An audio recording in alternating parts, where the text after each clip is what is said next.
கட்சி வேட்பாளர் அறிமுக நிகழ்வு இப்பொழுது இங்கே நடைபெற இருக்கின்றது.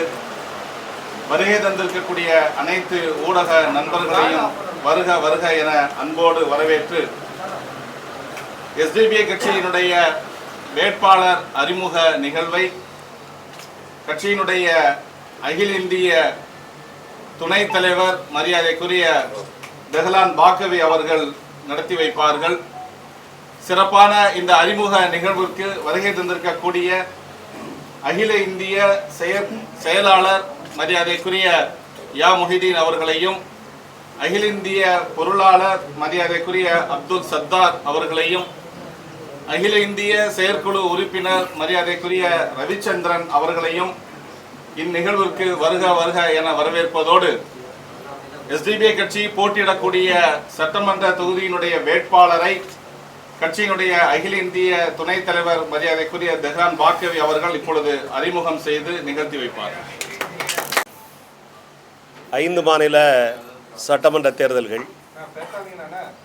இந்த தேர்தல்களில் SDPI கட்சி கேரளா, மேற்கு வங்கம், தமிழ்நாடு ஆகிய மூன்று மாநிலங்களில் தேர்தலில் SDPI கட்சி போட்டியிடுகிறது.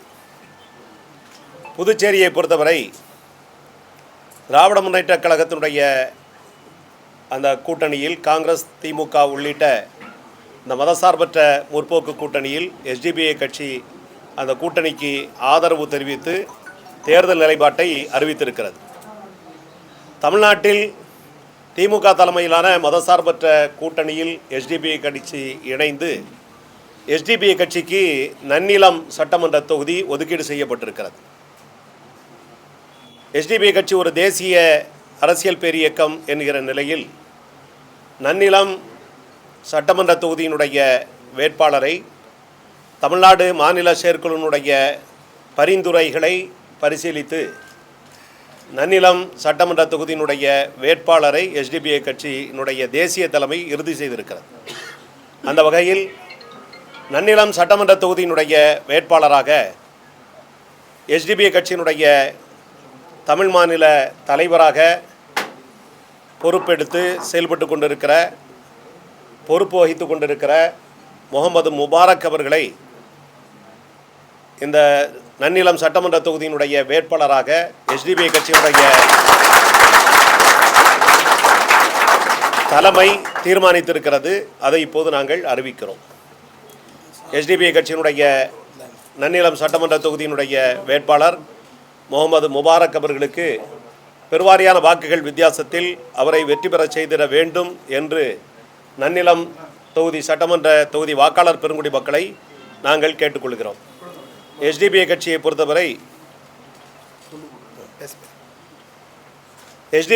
பொறுத்தவரை தமிழக மக்களுக்கு மிக நன்றாகவே தெரியும். கட்சி துவங்கிய காலம் முதல் இன்று வரை தொடர்ச்சியாக தமிழ்நாட்டினுடைய நலனிற்காக, தமிழ்நாட்டில் வாழ்கிற ஒடுக்கப்பட்ட வெளிமுறை மக்களுடைய உரிமைகளுக்காக தொடர்ந்து போராடி கொண்டிருக்கிற, போராட்ட களத்தில் நிற்கிற ஒரு அரசியல் பேரியக்கம் social democratic party of India SDPI கட்சி. அந்த வகையில் SDPI கட்சியினுடைய குரல் சட்டமன்றத்திலும் ஒலித்திட வேண்டும். அதற்கு நன்னிலம் தொகுதியினுடைய வாக்காளர் பெருங்குடி மக்கள் முழுமையாக தங்களுடைய ஆதரவை, வாக்குகளை செலுத்திட வேண்டும் என்று மிகுந்த அன்போடு வாக்காளர் பெருங்குடி மக்களை நாங்கள் கேட்டுக்கொள்கிறோம். நடைபெறவிருக்கிற சட்டமன்ற தேர்தலில் நன்னிலம் தொகுதியில் SDPI கட்சி வெற்றி பெறுவதைப் போலவே 234 தொகுதிகளிலும் SDPI கட்சி இடம்பெற்றிருக்கிற திராவிட முன்னேற்றக் கழகம் தலைமையிலான மதசார்பற்ற அந்த முற்போக்கு கூட்டணியினுடைய அனைத்து வேட்பாளர்களையும் பெருவாரியான வாக்குகள் வித்தியாசத்தில் தமிழ்நாட்டு மக்கள் வெற்றி பெற செய்திட வேண்டும் என்று SDPI கட்சியின் சார்பாக நாங்கள் தமிழக வாக்காளர் பெருங்குடி மக்களை கேட்டுக்கொள்கிறோம்.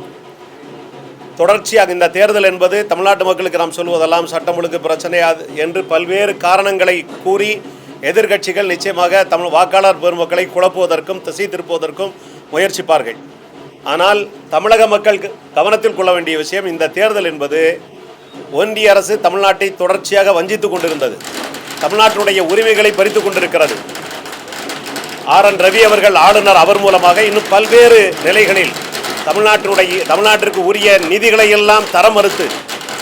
தொடர்ச்சியாக தமிழகத்தை வஞ்சித்துக் கொண்டிருக்கிற ஒன்றிய அரசிற்கு பாடம் புகட்டுவதற்கு தமிழ்நாட்டு மக்களுக்கு கிடைத்திருக்கிற ஒரு மிகப்பெரிய வாய்ப்பு இந்த சட்டமன்ற தேர்தல் என்பதை கவனத்தில் கொண்டு தமிழ்நாடு மக்கள் எஸ்டிபிஐ கட்சி இடம்பெற்றிருக்கிற திராவிட முன்னேற்ற கழகம் தலைமையிலான மதசார்பற்ற முற்போக்கு கூட்டணியை 234 தொகுதிகளிலும் வெற்றி பெற செய்திட வேண்டும் என்று அன்போடு நாங்கள் கேட்டுக்கொள்கிறோம். 2026 சட்டமன்ற தேர்தலில் வெற்றி கூட்டணியாம் மெகா கூட்டணியாம் 5 ஆண்டுகள் தமிழகத்தை மிகச்சிறப்பான முறையில் நல்லாட்சி செய்த திராவிட மாடல் நாயகர் திராவிட முன்னேற்ற கழகத்தினுடைய தலைவர் மாண்புமிகு அண்ணன் தளபதி அவர்கள் தலைமையில் ஒருங்கிணைக்கப்பட்டிருக்கிற மதச்சார்பற்ற முற்போக்கு கூட்டணி திராவிட முன்னேற்ற கழகத்தின் தலைமையிலான இந்த கூட்டணியில் எஸ்டிபிஐ கட்சி இடம்பெற்று நன்னிலம் சட்டமன்ற தொகுதியை இந்த கூட்டணியில் எஸ்டிபிஐக்கு என்று ஒதுக்கியிருக்கிறார்கள். எஸ்டிபிஐக்கு நன்னிலம் சட்டமன்ற தொகுதியை ஒதுக்கியிருக்கிற திராவிட முன்னேற்ற கழகத்தினுடைய தலைவர் மரியாதைக்குரிய மாண்புமிகு அண்ணன் தளபதி அவர்களுக்கு இந்த தருணத்தில் எங்களுடைய நெஞ்சார்ந்த நன்றியினை இந்த தருணத்தில் நாங்கள் தெரிவித்துக் கொள்கிறோம். நன்னிலம் சட்டமன்ற தொகுதியினுடைய வேட்பாளராக என் மீது மிகுந்த நம்பிக்கை வைத்து எஸ்டிபிஐ கட்சியினுடைய மாநில குழு பல்லாயிரக்கணக்கான கட்சியினுடைய தொண்டர்களுடைய எதிர்பார்ப்பை நிறைவேற்றுகிற வகையில் தேசிய தலைமை இன்றைய தினம் என்னை நன்னிலத்தினுடைய திராவிட முன்னேற்ற கழக கூட்டணியினுடைய வேட்பாளராக இப்பொழுது அறிவித்திருக்கிறது. இதற்கு என்னுடைய நெஞ்சார்ந்த நன்றியினை இந்த தருணத்தில் நான் தெரிவித்துக் கொள்கிறேன். நன்னிலத்தை பொறுத்தவரை 15 ஆண்டுகளாக அங்கே சட்டமன்ற உறுப்பினராக இருக்கிற அதிமுகவை சார்ந்த சட்டமன்ற உறுப்பினர் அந்த தொகுதியை கைவிட்டு விட்டார் என்றுதான் உறுதியாக சொல்ல வேண்டும். எனவே எஸ்டிபிஐ இடம்பெற்றிருக்கிற திராவிட முன்னேற்ற கழகத்தினுடைய கூட்டணி என்பது ஒரு வலுவான அந்த மக்களுக்கிடையே பல்லாண்டுகளாக மதிப்பை பெற்றிருக்கிற ஒரு கூட்டணி. எஸ்டிபிஐ அதில் இடம்பெற்றிருக்கிறது. அதுபோல் சிறுபான்மை சமூகத்தினுடைய கட்சிகளாக செயல்பட்டு கொண்டிருக்கிற இந்திய யூனியன் முஸ்லீம் லீக், மனிதநேய மக்கள் கட்சி, மனிதநேய ஜனநாயக கட்சி உள்ளிட்ட பல அமைப்புகளும் இன்றைக்கு இந்த கூட்டணியில் இடம்பெற்று இதற்கு ஆதரவு தெரிவித்திருக்கிறார்கள். எனவே சிறுபான்மை மக்களுடைய நம்பிக்கையை மட்டுமல்ல, தமிழக மக்களுடைய ஒட்டுமொத்த மக்களுடைய நம்பிக்கையை பெற்றிருக்கிற இந்த கூட்டணி வெல்வோம் ஒன்றாக என்று திராவிட முன்னேற்ற கழகத்துடைய தலைவர் அவர்கள் சொல்வதைப் போல 200க்கும் அதிகமான தொகுதிகளில் இந்த கூட்டணி அமோக வெற்றியை பெறும். அதுபோல் எஸ்டிபிஐ போட்டியிடுகிற நன்னிலம் சட்டமன்ற தொகுதியிலும் ஒரு வரலாறு காணாத வெற்றியை எஸ்டிபிஐ கட்சி பெறும்.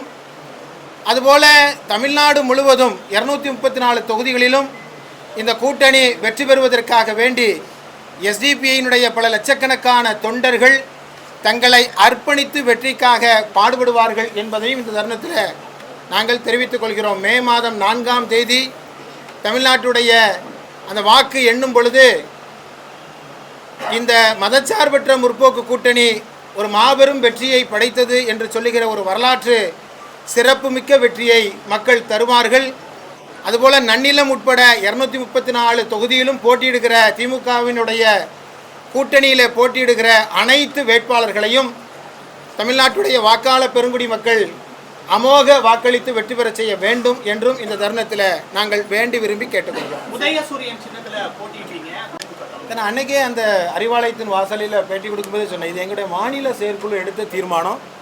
எங்களுடைய மாநில செயற்குழு இப்போதைய தேர்தல்களை கவனத்தில் கொண்டு உதயசூரியன் சின்னத்தில் போட்டியிடுவது என்று நாங்கள் தீர்மானித்திருக்கிறோம். அதனால் எங்களுடைய மாநில செயற்குடைய தீர்மானத்தை தான் இப்போ எங்களுடைய தேசிய துணைத் தலைவர் இப்பொழுது வந்து அறிவித்தார்கள். எனவே நாங்கள் எங்களது தீர்மானத்தின் அடிப்படையில் உதயசூரியன் சின்னத்தில் இப்பொழுது நன்னிலம் தொகுதியில் நாங்கள் போட்டியிடுகிறோம்.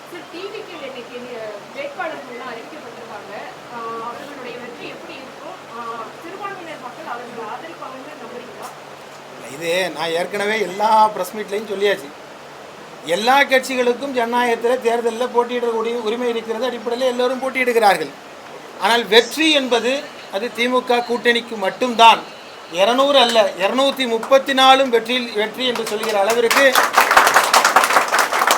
கண்ணு கட்டிய தூரம் எதிரிகளே இல்லை என்கிற அளவிற்கு இந்த தமிழ்நாட்டிற்காக எடுத்திருக்கிற அந்த சாதனை திட்டங்கள், அதுபோல தமிழ்நாட்டு மக்கள் அவர்களுக்காக கொண்டு வரப்பட்டிருக்கிற அந்த திட்டங்கள், முன்னேற்றங்கள் எல்லாம் இந்த தேர்தலில் மிக முக்கியமானது ஒன்றாக இருக்கும். குறிப்பாக இந்த தேர்தல் என்பது மதவாதத்திற்கும் மதச்சார்பின்மைக்கும் எதிரான தேர்தல், என்டிஏவிற்கும் தமிழ்நாட்டிற்கும் எதிரான தேர்தல். தமிழ்நாட்டு மக்கள் என்றாலே வேப்பங்காயாக கசக்குகிற ஒன்றிய அரசினுடைய நடவடிக்கைக்கு அந்த எதிரான தேர்தல். எனவே இந்த தேர்தலில் வெற்றி என்பது திமுக கூட்டணிக்கு மட்டும்தான் இந்த வெற்றி. அதை மே மாதம் 4ஆம் தேதி அதை உறுதிப்படுத்தும். இந்த தொகுதி தேர்வு அடிப்படையில் வாக்கு சேகரிக்க வேண்டும். கொண்டு வரப்பட்டிருக்கிற திட்டங்களை எல்லாம் மக்களிடத்தில் கொண்டு சேர்க்க போகிறோம். பாஜக மதவாத கூட்டணியில் இருந்து கொண்டு தமிழ்நாட்டை பற்றி பேசுவதற்கு என்ன இருக்கிறது அவர்களுக்கு? இந்த தமிழ்நாட்டிற்காக வேண்டி ஒரு சுயமான ஒரு பொருளாதார முன்னேற்றத்தை தமிழகத்துடைய முதல்வர் உருவாக்கி இருக்கிறார். ஒன்றிய அரசு தர வேண்டிய நிலுவைத் தொகையை தாருங்கள் என்று இவரால் சொல்ல முடிஞ்சா?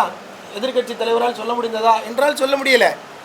ஏன் தமிழ்நாட்டிற்கு இத்தனை அநீதி செய்கிறீர்கள் என்று சொல்ல முடிந்ததா என்றால் சொல்ல முடியல.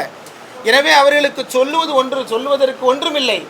அதனால் இப்பொழுது போட்டியை 2வது இடத்திற்கும் 3வது இடத்திற்கும் தான் போட்டியை ஒழிய முதல் இடத்திற்கு அல்ல.